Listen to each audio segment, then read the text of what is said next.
Good evening, darlings. Welcome back to videos, and of course, I think it's been since before the Lunar New Year, so happy Lunar New Year to everyone out there.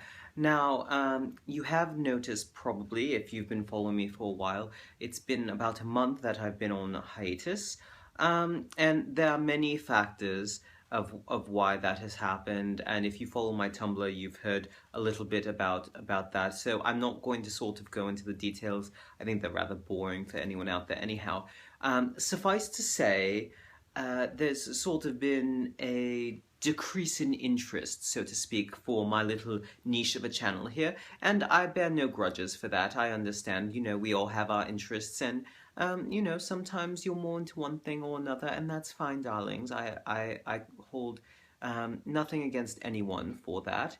But it has meant sort of a dramatic decrease in the number of requests I've had, so hence why I haven't been posting so many videos. I am still working on some of these longer projects or collaborative efforts that I have told you all that I would be doing. So those are still in the works, those are still going to happen. Do not worry, they are coming eventually. But finally now, I have gotten enough requests to do another week's worth of videos. But, I feel sort of bad that in the last, I'd say 3 months, I keep having these little hiatuses here or there, and I feel like it's, I prefer sort of a more normal schedule. That's just sort of the person I am. So I think instead of releasing daily when I have enough, I'm sort of going to do it every 2 or 3 days, so maybe we can build up enough to sort of keep things going as we once did. I have no great expectations, but if you all would like to continue to watch my videos, then please send me more requests. I'm always looking for more. And again, if I run out of these requests, it will be another hiatus, just because I won't have anything left to do. And you may notice the start of videos that are not me on the channel, and that's something that's sort of an experimental thing that, if things go well, will become part of the channel permanently. If you don't sort of like the mix of different aspects on this channel, then by all means, darlings, please let me know so I can perhaps separate them in some means or another. So I would like to sort of get into the actual request, since I've already spent about 3 minutes of your time.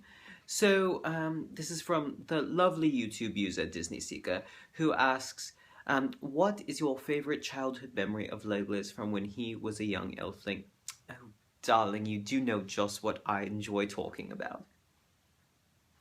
So, dear, one singular favorite memory, I don't think I have such a thing. There are so many lovely memories of my son, and I've mentioned a couple of them in previous videos, but I do want to get into something else.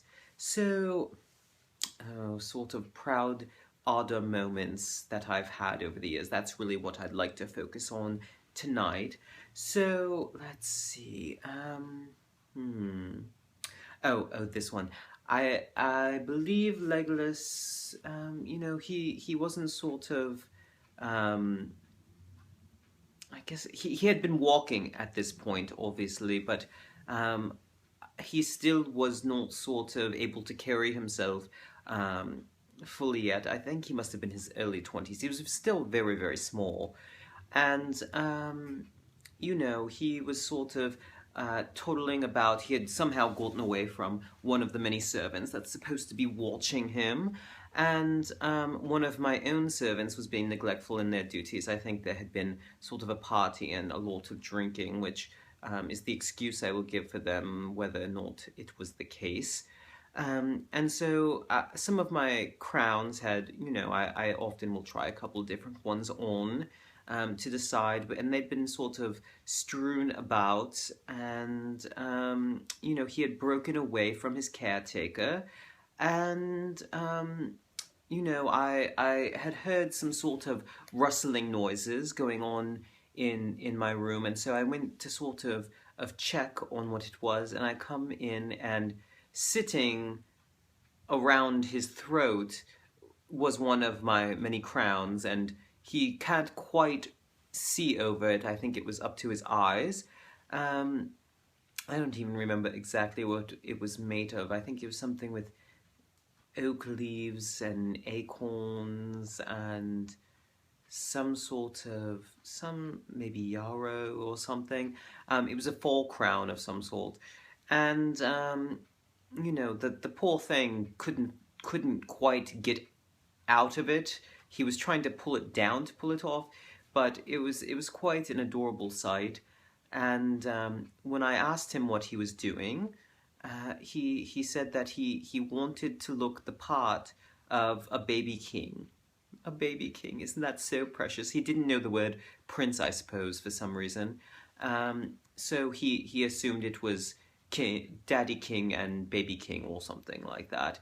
And I sort of laughed just a little bit, and he said, "Well, Oda, don't you want me to grow up to be a little king like you?" And of course, it just warms your heart, doesn't it, to hear that your child wants to be like you. It's really just such a wonderful thing. And um, he insisted that he needed to have a crown to go to dinner, and that he would not leave to go to dinner until he had a crown. Um, it was actually rather unusual behavior. He was always very well behaved for the most part, but he was very insistent that he needed a crown of his own. And when I asked him to take it off so we could get him one, he refused until a new one was brought to him. And so we had someone come up and make him a small version of the crown that I had on already at the time, and he was so proud that even after the dinner, when he was put to bed, he did not want to take the crown off, and he just cried and screamed when you tried to take it off his head. I think he wore the crown for almost a week before it finally just fell apart so much that he couldn't wear it, and he was in tears crying. He really just loved it so much. And we agreed to continue to make him crowns that either matched my own, or we had a couple small ones made of, what was it that we had one made of? I think it was cast in sort of white gold, you know, just so that he didn't keep destroying them. But of course, he was still a growing boy, so we had to get him new ones every maybe 4 or 5 years, which so many crowns, until he sort of grew past that and had a little bit of a rebellious stage. But it, although I was a little cross about his behavior, perhaps at the time, I also was just so deeply touched that he wanted to be like Ada, and who doesn't want that? It was just absolutely, it's one of the happiest memories that I have in my life. So I hope you enjoyed that little snippet of Legolas's young life. And until next time, darlings, cheers and ta-ta.